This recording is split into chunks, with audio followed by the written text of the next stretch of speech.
ಎಲ್ರಿಗೂ ನಮಸ್ಕಾರ. ಇವತ್ತು ನಾನು ನಿಮ್ಗೆ ಒಂದು ವಿಶೇಷವಾದ ದೇವಸ್ಥಾನದ ಬಗ್ಗೆ ನನಗೆ ಗೊತ್ತಿರೋಷ್ಟು ತಿಳಿಸ್ಕೊಡೋಣ ಅಂತ ಬಂದಿದ್ದೀನಿ.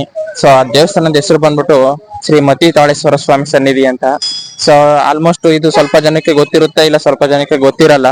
ಸೊ ಇದು ಬಂದು ಮೈಸೂರು ರೋಡ್ ಇಂದನೂ ಬರ್ಬೋದು, ಮತ್ತೆ ಕನಕಪುರ ಸೈಡ್ ಇಂದನೂ ಬರ್ಬೋದು. ಬೆಂಗಳೂರಿಂದ ಬರ್ಬೇಕು ಅಂದ್ರೆ ಬೆಂಗಳೂರಿಂದ ಬರುವಂತವ್ರು ನೀವು ಮೈಸೂರು ಎಕ್ಸ್ಪ್ರೆಸ್ ವೇ ಮೇಲೆ ಬರ್ತೀನಿ ಅಂತ ಅಂದ್ರೆ ಮದ್ದೂರು ಮತ್ತೆ ಮಳವಳ್ಳಿ ಕೊಳ್ಳೇಗಾಲ ರೂಟ್ ತಗೊಂಡು ನೆಲಮಾಕ್ನಹಳ್ಳಿ ಅಂತ ಗ್ರಾಮ ಇದೆ.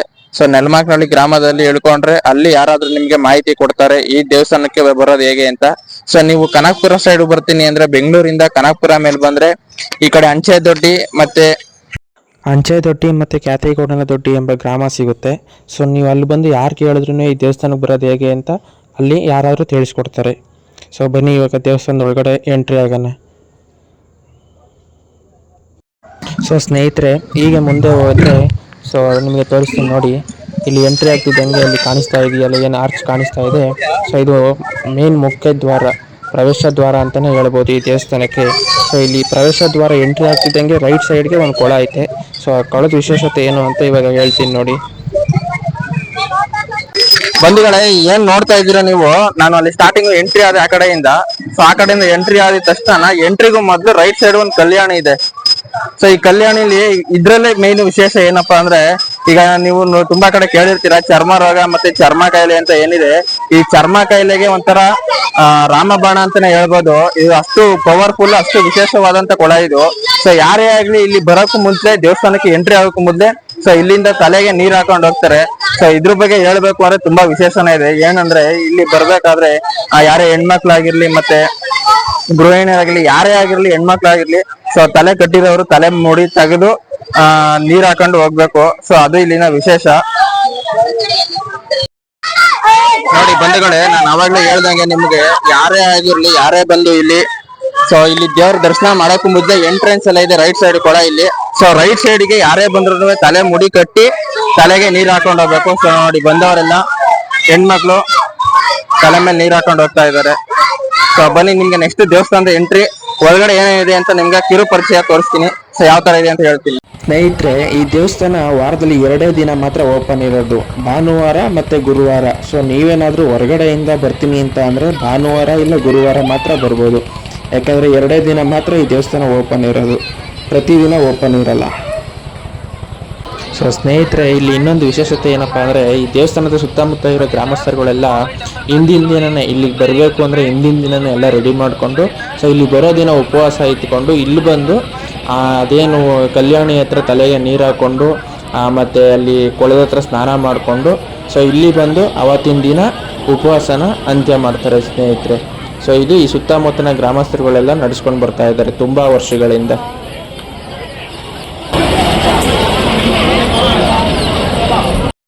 ಸೊ ಬಂಧುಗಳೇ, ಇಲ್ಲಿ ಏನ್ ನೋಡ್ತಾ ಇದ್ದೀರಲ್ಲ ಹಿಂದೆ, ಇದೇ ಮತಿ ತಾಳೇಶ್ವರ ದೇವಸ್ಥಾನದ ಗರ್ಭಗುಡಿ. ಸೊ ಈ ಮತಿ ತಾಳೇಶ್ವರ ದೇವಸ್ಥಾನದ ಬಗ್ಗೆ ನನಗ್ ಗೊತ್ತಿರೋ ಒಂದು ಕಿರುಪರಿಚಯ ಹೇಳ್ಬೇಕು ಅಂದ್ರೆ, ಪುರಾತನದಲ್ಲಿ ಋಷಿ ಮುನಿಗಳು ಇಲ್ಲಿ ತಪಸ್ ಮಾಡ್ತಾ ಇದ್ರು. ಸೊ ಇಲ್ಲಿ ತಪಸ್ ಮಾಡ್ಬೇಕಾದ್ರೆ ಅವ್ರ ಸುತ್ತ ಹುತ್ತ ಬೆಳ್ಕೊಂಡಿತ್ತು. ಸೊ ಅವರಿಗೆ ಹುತ್ತ ಬೆಳ್ಕೊಂಡಿದ್ದಾಗ ಇಲ್ಲಿ ಸುತ್ತಮುತ್ತ ಇರೋ ಗ್ರಾಮಗಳಲ್ಲಿ ಒಂದು ಹಸು ಅವರಿಗೆ ದಿನನಿತ್ಯ ಆಹಾರ ಸೇವನೆಯಾಗಿ ಅವರಿಗೆ ಹಾಲನ್ನ ಧಾರೆ ಎರ್ಬಿಟ್ಟು ಹೋಗ್ತಾ ಇತ್ತು. ಸೊ ಹಾಲ ಧಾರೆ ಎರ್ಬಿಟ್ಟು ಹೋಗ್ಬೇಕಾದ್ರೆ ಸೊ ಆ ಗ್ರಾಮಸ್ಥರಿಗೆ ಗೊತ್ತಾಗಿ ಇಲ್ಲಿ ಬಂದು ನೋಡಿದಾಗ ಹಸು ಒಬ್ಬ ಋಷಿ ಮುನಿಗಳಿಗೆ ಹಾಲನ್ನ ಧಾರೆ ಎರೆದ್ಬಿಟ್ಟು ಹೋಗ್ತಾ ಇತ್ತು. ಸೊ ಆ ಧಾರೆ ಎರೆದ್ಬಿಟ್ಟು ಹೋಗ್ಬೇಕಾದ್ರೆ ಎಲ್ಲಾನು ಗೊತ್ತಾಗಿ ಅವ್ರಿಗೆ ಸೊ ಇಲ್ಲಿ ಒಂದು ದೇವಸ್ಥಾನನ ಅವ್ರಿಗೋಸ್ಕರ ಕಟ್ಟಬೇಕು ಅಂತ ಉದ್ಭವ ಆಗಿದ್ದೆ ಈ ಮತಿ ತಾಳೇಶ್ವರ ದೇವಸ್ಥಾನ. ಸೊ ಮತಿ ತಾಳೇಶ್ವರ ಅಂತ ದೇವಸ್ಥಾನದ ಫೈನಲ್ ಗೆ ಒಂದು ಕನ್ಕ್ಲೂಷನ್ ಕೊಡಬೇಕು ಅಂತ ಏನು ಅಂದ್ರೆ, ಸೊ ಮತ್ತಿ ಮರದ ಕೆಳಗಡೆ ಆ ಋಷಿ ಮುನಿಗಳು ಅವತಾರ ತಾಳದು ಅಂತ ಹೇಳ್ತಾರಲ್ಲ, ಸೊ ಆ ಅವತಾರ ತಾಳಿರೋದಕ್ಕೆ ಮತಿ ತಾಳೇಶ್ವರ ಅಂತ ಹೆಸರು ಬಂತು. ಸೊ ಬನ್ನಿ ಇವಾಗ ಗರ್ಭಗುಡಿ ಒಳಗೆ ತೋರಿಸ್ತೀನಿ ಈ ದೇವಸ್ಥಾನನ. ಸೊ ಸ್ನೇಹಿತರೆ, ಇಲ್ಲಿ ನೋಡ್ತಾ ಇರ್ಬೋದು ನೀವು, ಇಲ್ಲಿ ತೋರಿಸ್ತಾ ಇದ್ದೀನಿ ನೋಡಿ, ಇದೇ ಆ ಮತ್ತಿ ಮರ. ಸೊ ಏನು ಆ ಋಷಿಮುನಿಗಳು ತಪಸ್ ಮಾಡಿ ಕುಳಿತಿದ್ರು, ಇದೇ ನೋಡಿ ಆ ಮತ್ತಿ ಮರ. ಸೊ ಈ ಮತ್ತಿ ಮರದ ಕೆಳಗಡೆನೆ ಆ ಋಷಿಮುನಿಗಳು ತಪಸ್ಸಿಗೆ ಕೂತಿದ್ದು. ಸೊ ಈ ಮತ್ತಿ ಮರದ ಎದುರುಗಡೆನೆ ಶ್ರೀ ಮಲೆಮಹದೇಶ್ವರ ಸ್ವಾಮಿ ಗರ್ಭಗುಡಿನೂ ಇದೆ. ಸೊ ಫಸ್ಟ್ ಈ ಮಲೆಮಹದೇಶ್ವರ ಗರ್ಭಗುಡಿಗೆ ಪೂಜೆ ಮಾಡಿ ಆನಂತರ ಮುಂದೆ. ಸೊ ಬನ್ನಿ ಸ್ನೇಹಿತರೆ, ಇವಾಗ ದೇವಸ್ಥಾನದ ಒಳಗಡೆ ಎಂಟ್ರಿ ಆಗೋಣ. ಸೊ ಅದು ಇಲ್ಲೇ ಲೆಫ್ಟ್ ಸೈಡಿಗೆ ದೇವಸ್ಥಾನದ ಎಂಟ್ರಿ ಇರೋದು. ಸೊ ಬನ್ನಿ, ಇಲ್ಲಿ ನೋಡ್ತಾ ಇದ್ದೀರಾ ನೋಡಿ, ಇದು ಶ್ರೀ ಮತಿ ತಾಳೇಶ್ವರ ಸ್ವಾಮಿ ಸನ್ನಿಧಿ ಅಂತ. ಸೊ ಇಲ್ಲಿ ಎಂಟ್ರಿ ಆಗ್ತಿದ್ದಂಗೆ ಎದುರುಗಡೆನೆ ಒಂದು ಸ್ತಂಭ ಸಿಗುತ್ತೆ. ಸೊ ಇದು ಗರ್ಭಗುಡಿ ಎದುರುಗಡೆನೇ ಇರುತ್ತೆ ಈ ಸ್ತಂಭ. ಸೊ ಎಲ್ಲರೂ ಈ ಸ್ತಂಭಕ್ಕೆ ಪೂಜೆ ಮಾಡಿ ಆನಂತರ ಎಂಟ್ರಿ ಆಗೋದು ಒಳಗಡೆ.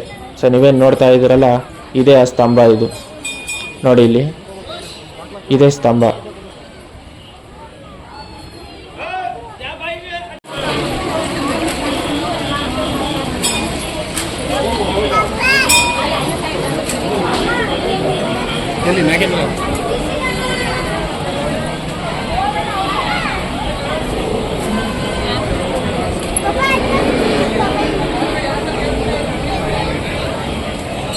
ಸೊ ಸ್ನೇಹಿತರೆ ನೋಡ್ಬೋದು ಇಲ್ಲಿ ಸೊ ಭಕ್ತಾದಿಗಳು ಯಾವ ರೀತಿ ದೇವರ ದರ್ಶನಕ್ಕೆ ಸೊ ಸರತಿ ಸಾಲಿನಲ್ಲಿ ನಿಂತಿದ್ದಾರೆ ಅಂತ. ಸೊ ಇವತ್ತು ಹಬ್ಬ ಆಗಿರೋದ್ರಿಂದ ಇಷ್ಟೊಂದು ರಶ್ ಇದೆ. ಸೊ ಹಬ್ಬ ಅಂತಲ್ಲ, ನೀವು ಭಾನುವಾರ ಯಾವುದೇ ಟೈಮಲ್ಲಿ ಬಂದ್ರೂ ಇದೇ ಥರ ರಶ್ ಇರುತ್ತೆ. ಸೊ ಯಾವುದೇ ಸಮಸ್ಯೆಗಳಿದ್ದರೂ ಅತಿ ಶೀಘ್ರದಲ್ಲಿ ಪರಿಹರಿಸುವಂತ ಈ ಉಂಗುರದ ಬಣ್ಣ ಮಾತ್ರ ಹೋಗುವುದಿಲ್ಲ. ಸೊ ಸ್ನೇಹಿತರೆ, ಇವಾಗ ಗರ್ಭಗುಡಿಗೆ ಎಂಟ್ರಿ ಆಗ್ತಾ ಇದ್ದೀವಿ. ಸೊ ನೋಡಿ, ಗರ್ಭಗುಡಿ ಹತ್ರ ಸೊ ನಂದಿಯ ಎದುರು ಶಿವನ ಲಿಂಗವನ್ನು ಸೊ ಅಲ್ಲಿ ನಿರ್ಮಾಣ ಮಾಡಿರ್ತಕ್ಕಂಥದ್ದು. ಸೊ ನೋಡಿ, ಇವಾಗ ನಿಮಗೆ ತೋರಿಸ್ತೀನಿ. ಶ್ರೀ ಮತ್ತಿತಾಳೇಶ್ವರ ಸ್ವಾಮಿಯ ಗರ್ಭಗುಡಿ ಇದು. ಸೊ ನೋಡಿ, ತೋರಿಸ್ತೀನಿ ನಿಮಗೆ.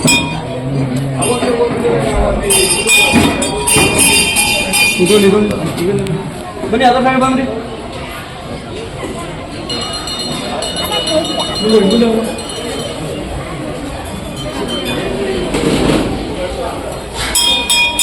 ಸ್ನೇಹಿತರೆ, ಇಲ್ಲೇನು ನೋಡ್ತಾ ಇದ್ದೀರಾ, ಇದೇ ನೋಡಿ ಶ್ರೀ ಮತ್ತಿತಾಳೇಶ್ವರ ಸ್ವಾಮಿಯ ಗರ್ಭಗುಡಿ. ಸೊ ಒಳಗಡೆ ಆ ಶಿವನ ಲಿಂಗ ಇದೆಯಲ್ಲ, ಆ ಶಿವನ ಲಿಂಗಕ್ಕೆ ಶಿವನ ಮುಖವಾಡ ಹಾಕಿ ಮೇಲೆ ಸರ್ಪದ ಇದಾಕಿ ನಿರ್ಮಾಣ ಮಾಡಿರೋದು. ಸೊ ಇದೇ ನೋಡಿ ಶ್ರೀ ಮತ್ತಿತಾಳೇಶ್ವರ ಸ್ವಾಮಿಯ ಗರ್ಭಗುಡಿಯ ಶಿವನ ದರ್ಶನ.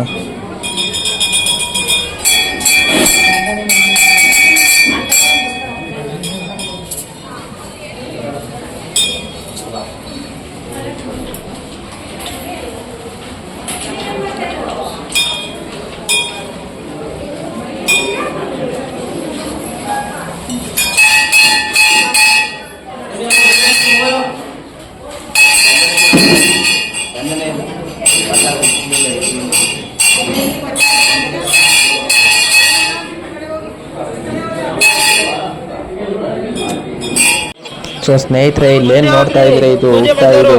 ಸೊ ಇಲ್ಲಿ ಸುಮಾರು ಜನ ಇಲ್ಲಿ ಬಂದು ಪೂಜೆ ಮಾಡ್ಕೊಂಡು ಹೋಗ್ತಾ ಇದ್ದಾರೆ. ಸೊ ಇಲ್ಲಿನ ವಿಶೇಷತೆ ಏನು ಅಂತ ಅಂದರೆ, ಸೊ ಇಲ್ಲಿ ಚರ್ಮದ್ದು ಮತ್ತು ಕೈ ಕಾಲ್ದು ಏನಾದರೂ ಚರ್ಮಕ್ಕೆ ಸಂಬಂಧಪಟ್ಟಿದ್ದು ಕಾಯಿಲೆ ಏನಾದರೂ ಇದ್ದರೆ, ಸೊ ಈ ಉತ್ತದಿಂದ ಮಣ್ಣು ತಗೊಂಡೋಗಿ ಸ್ವಲ್ಪ ಚರ್ಮಕ್ಕೆ ಏನಾದರೂ ಹಾಕಿದ್ರೆ ಅದು ತುಂಬ ಬೇಗ ಗುಣ ಆಗುತ್ತೆ ಅನ್ನೋ ನಂಬಿಕೆ. ಸೊ ಮತ್ತು ಇನ್ನೊಂದು ಏನಪ್ಪ ಅಂದರೆ, ಸೊ ನಾವು ಏನು ಗರ್ಭಗುಡಿ ನೋಡಿದ್ವಲ್ಲ, ಸರ್ಪ ಅಂತ ಹೇಳಿದ್ವಲ್ಲ ಶಿವನ ತಲೆ ಮೇಲೆ, ಸೊ ಆ ಸರ್ಪ ಉಳ್ಕೊಳ್ಳೋ ಜಾಗ ಅಂತಲೂ ಹೇಳ್ತಾರೆ. ಸೊ ಪೂಜೆ ಎಲ್ಲ ಆದಮೇಲೆ ಗರ್ಭಗುಡಿಲಿ ಆ ಸರ್ಪ ಹೋಗಿ ದಿನಾಲೂ ಅಲ್ಲಿ ಉಳಿಯುತ್ತೆ ಅಂತಲೂ ಒಂದು ನಂಬಿಕೆ. ಸೊ ನನಗೆ ಅಷ್ಟೊಂದು ಗೊತ್ತಿಲ್ಲ. ಸೊ ಹಿಂಗೆ ಹಿರಿಯರು ಹೇಳಿದ್ದನ್ನು ನಾನು ನಿಮಗೆ ಹೇಳ್ತಾ ಇದ್ದೀನಿ. ಸೊ ಅದು ಇಲ್ಲಿನ ವಿಶೇಷತೆ. ಸೊ ನೋಡಿ, ತುಂಬ ಜನ ಬಂದು ಇಲ್ಲಿ ಸೊ ಪ್ರತಿಯೊಂದು ನಾಗರಾಜನ ವಿಗ್ರಹಕ್ಕೆ ಪೂಜೆ ಮಾಡ್ಕೊಂಡು ಹೋಗ್ತಾರೆ ನೋಡಿ. ಸೊ ಸ್ನೇಹಿತರೆ, ಇಲ್ಲಿ ನೋಡ್ಬೋದು ನೀವು, ಇದು ಶ್ರೀ ಮತ್ತಿತಾಳೇಶ್ವರ ಸ್ವಾಮಿಯ ತೇರು. ಸೊ ಏನು ನಾವು ದೀಪಾವಳಿ ಟೈಮಲ್ಲಿ ರಥೋತ್ಸವ ಅಂತ ನಡೆಸ್ತಾರೆ ಇಲ್ಲಿ, ಸೊ ಅಲ್ಲಿನ ತೇರು ಇದು. ಶ್ರೀ ಮತ್ತಿತಾಳೇಶ್ವರ ಸ್ವಾಮಿಯ ವಿಗ್ರಹವನ್ನು ಈ ತೇರು ಮೇಲೆ ನಿರ್ಮಾಣಿಸಿ ಸೊ ಪ್ರತಿ ದೀಪಾವಳಿಯಲ್ಲೂ ತುಂಬ ಅದ್ಧೂರಿಯಾಗಿ ಗ್ರ್ಯಾಂಡಾಗಿ ಇಲ್ಲಿ ರಥೋತ್ಸವ ನಡೆಯುತ್ತೆ. ಸೊ ನೀವೇನಾದರೂ ಇದನ್ನು ನೋಡಬೇಕು ಅಂತ ಅಂದರೆ ನೀವು ದೀಪಾವಳಿ ಟೈಮಲ್ಲಿ ಬಂದು ಸೊ ಈ ರಥೋತ್ಸವನ ಕಣ್ ತುಂಬಿಕೊಳ್ಬೋದು. ಸೊ ಇದೇ ನೋಡಿ ಶ್ರೀ ಮತ್ತಿತಾಳೇಶ್ವರ ಸ್ವಾಮಿಯ ರಥೋತ್ಸವ ನಡೆಯುವಂಥ ಜಾಗ. ಸೊ ಮತ್ತೆ ಅಲ್ಲಿ ನಿರ್ಮಾಣ ಮಾಡಿರುವಂಥದ್ದು ಇದೇ ನೋಡಿ. ಸೊ ಸ್ನೇಹಿತರೆ, ಸ್ವಲ್ಪ ಮುಂದೆ ಹಾಗೆ ಈ ಕಡೆ ಬಂದರೆ ಇಲ್ಲಿ ರೈಟ್ ಸೈಡ್ಗೆ ಬಲಭಾಗಕ್ಕೆ ಒಂದು ಅದ್ಭುತವಾದಂಥ ಕೊಳ ಇದೆ. ಸೊ ನಿಮಗೆ ಯಾವಾಗಲೂ ಹೇಳಿದ್ದೆ ನಾನು, ಇಲ್ಲಿ ಸುತ್ತಮುತ್ತಲಿನ ಗ್ರಾಮಸ್ಥರು ಉಪವಾಸ ಇದ್ದು ಸೊ ಇಲ್ಲಿ ಸ್ನಾನ ಮಾಡಿಕೊಂಡು ಬೆಳಗ್ಗೆ ಉಪವಾಸ ಏನು ಎಂಡ್ ಮಾಡ್ತಾರೆ ಅಂತ ಹೇಳಿದ್ದೆ. ಸೊ ಅದೇ ಈ ಕೊಳ ನೋಡಿ. ಸೊ ಈ ಕೊಳದ ಹತ್ರ ಬಂದು ಸ್ನಾನ ಮಾಡಿ ಸೊ ಅವತ್ತಿಗೆ ಇಲ್ಲಿ ಅಡುಗೆ ಮಾಡಿ ಅಲ್ಲೇ ಸೊ ಊಟ ಮಾಡಿ ಉಪವಾಸ ಅವ್ರೇನು ಉಪವಾಸ ಮಾಡಿರ್ತಾರೆ ಸೊ ಆ ಉಪವಾಸನ ಅಂತ್ಯ ಮಾಡ್ತಾರೆ ಸ್ನೇಹಿತರೆ ನೋಡಿ. ಅಜ್ಜಿ ನೀವು ಯಾವ ಊರವ್ರು ಅಜ್ಜಿ? ನಮ್ಮ ಅಕ್ಷನ್ಪುರ ಕಣಪ್ಪ. ಅಕ್ಕಂಪುರನ? ಅಕ್ಷನ್ಪುರ. ಅಕ್ಕಂಪುರನ? ಎಷ್ಟು ವರ್ಷದಿಂದ ಬರ್ತಾ ಇದೀರಾ ಅಜ್ಜಿ ಇಲ್ಲಿಗೆ? ಏನ್ ಬರ್ತೀನಿ ಒಂದ್ 30-35 ವರ್ಷದಿಂದ ಬರ್ತೀನಿ ಕಣಪ್ಪ. 35 ವರ್ಷದಿಂದ ಬರ್ತಿದ್ದೀರಾ? ಸೊ ಈ ದೇವಸ್ಥಾನದ ವಿಶೇಷತೆ ಏನಜ್ಜಿ? ಏನು ಅಂತಂದ್ರೆ ಇಲ್ಲಿ ಬಂದ್ರೆ ಎಲ್ಲ ಪರಿಹಾರ ಆಗುತ್ತೆ ಕಣಪ್ಪ. ಎಲ್ಲ ಪರಿಹಾರ ಆಗುತ್ತೆ. ಸೊ ಇಲ್ಲಿ ಸ್ಟಾರ್ಟಿಂಗ್ ಒಂದು ಎಂಟ್ರಿ ಆಗಿದ ತಕ್ಷಣ ರೈಟ್ ಸೈಡ್ ಕೊಳ ಐತೆ ಅಜ್ಜಿ. ಆ ಕೊಳದ ವಿಶೇಷತೆ ಏನಜ್ಜಿ? ಕೊಳ ಅಂತ ಅಲ್ಲಿ ಬಂದು ನೀರ್ ಹಾಕೊಂಡು ಇಲ್ಲಿ ಒಳಗ್ ಬರ್ಬೇಕು. ಅಲ್ಲಿ ತಲೆ ಮೇಲೆ ನೀರ್ ಹಾಕೊಂಡು ಇಲ್ಲಿ ಬಂದು ಕಟ್ಟೆಲಿ ಪಕ್ಕದ ಕಟ್ಟೆಲಿ ಸ್ನಾನ ಮಾಡುಂಡು ನೆಲ್ದಪ್ಪತ್ ಬಿಡ್ಬೇಕು. ದೇವಸ್ಥಾನಕ್ ಹೋಗ್ಬೇಕು ಪೂಜೆಗೆ. ಇಷ್ಟೇ ಕಣಪ್ಪ. ಇಲ್ಲಿ ಏನ್ ಕಾಯಿಲೆ ಇಲ್ಲಿ ಅನ್ನ ಇಲ್ಲ ಊಟ ಎಲ್ಲ ಮಾಡ್ತಾರಲ್ಲ, ಅಡಿಗೆ ಎಲ್ಲ ಮಾಡ್ತಾರಲ್ಲ, ಅದು ಏನ್ ವಿಶೇಷತೆ? ಪರಿಹಾರ ಅಲ್ಲಿ ಕಷ್ಟ ಅಂತ. ಅಲ್ಲ ಈಗ ನೈಟ್ ಎಲ್ಲ ಗಾಡಿ ಎಲ್ಲ ಬರ್ತಾರಲ್ಲ ಇಲ್ಲಿ ಅಡಿಗೆ ಎಲ್ಲ ಮಾಡ್ಕೊಂಡು ಅದಕ್ಕೆ ಬರುದು ಕಣಪ್ಪ. ಇಲ್ಲಿ ನೈಟ್ ಇದ್ದು ಹೋದ್ರೆ ಹೊಸಿ ಮತಿ ತಳಪ್ಪ ಒಳ್ಳೇದ್ ಮಾಡ್ತಾರೆ. ಮತಿ ತಳಪ್ಪ ಅಂತ ಕಣಪ್ಪ. ಮಾಡಪ್ಪ.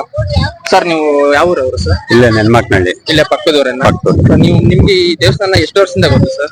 ನಮ್ಮ ತಾತನ ಕಾಲ ಮುತ್ತಾತನ ಕಾಲದಿಂದ ಐತೆ. ನಾವ್ ಹಿಂಗ 50 ವರ್ಷ, ನಮ್ಗೆ 50 ವರ್ಷದಿಂದ ಗೊತ್ತು.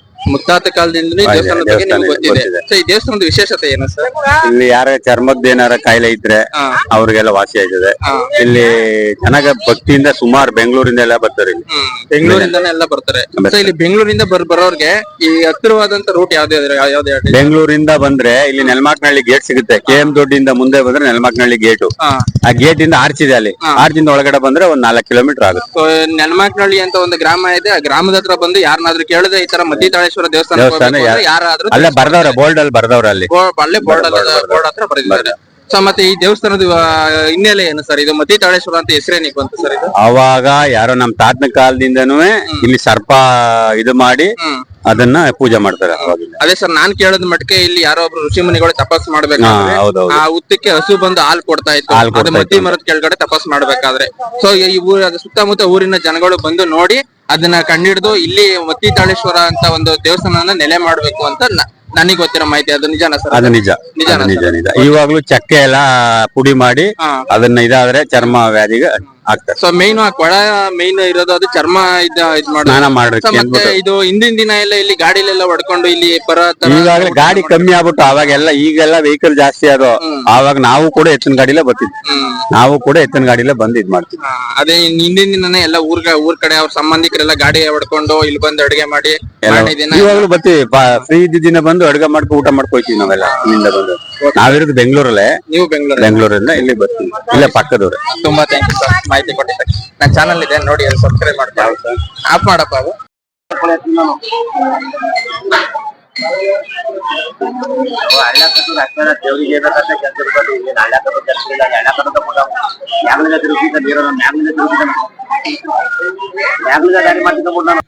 ಸೊ ಸ್ನೇಹಿತರೆ ನೋಡಿದ್ರಲ್ಲ, ಈ ವಿಡಿಯೋ ನಿಮ್ಗೆ ಏನಾದ್ರು ಇಷ್ಟ ಆದ್ರೆ ದಯವಿಟ್ಟು ಲೈಕ್ ಮಾಡಿ, ಶೇರ್ ಮಾಡಿ, ಕಮೆಂಟ್ ಮಾಡಿ. ಸೊ ನನ್ನ ಚಾನಲ್ ನ ಯಾರಾದ್ರೂ ನೋಡ್ತಾ ಇದ್ರೆ ಸಬ್ಸ್ಕ್ರೈಬ್ ಮಾಡ್ಕೊಳ್ಳಿ. ಸೊ ಕನ್ನಡ ಯೂಟ್ಯೂಬರ್ಸ್ ನ ಬೆಳೆಸಿ, ಹೊಸ ಯೂಟ್ಯೂಬರ್ಸ್ ಬೆಳೆಸಿದ್ರೆ ಸೊ ಮುಂದೆ ಒಳ್ಳೊಳ್ಳೆ ಕಂಟೆಂಟ್ ಕೊಡಕ್ಕೆ ಒಂದು ಸ್ಫೂರ್ತಿ ಆಗುತ್ತೆ. So please like, comment, share and subscribe. Thank you so much.